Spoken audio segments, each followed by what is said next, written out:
Greetings, it's your travel enthusiast, Erica, and I'm thrilled to have you here. Today, we're discovering a gorgeous beach tucked away on a Spanish island.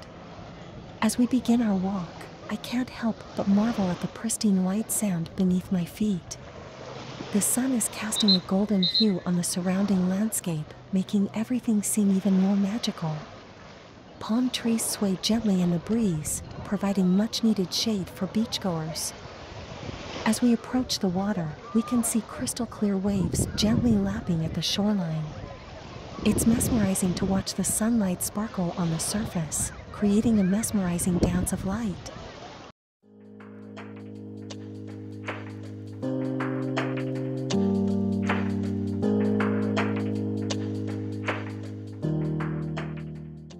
The water is incredibly inviting, and I can see people of all ages enjoying a swim or paddleboarding session. Further down the beach, we come across a lively group participating in a beach soccer match.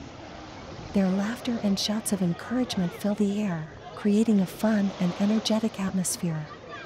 Nearby, a local artist is painting a beautiful scene, expertly capturing the stunning colors and natural beauty of the area. As we continue our walk, we spot a charming beach bar where we can take a break and savor the local flavors. We treat ourselves to some refreshing drinks and a delicious tapas platter while soaking in the breathtaking ocean views. It's amazing to be able to enjoy such incredible scenery while sampling local cuisine.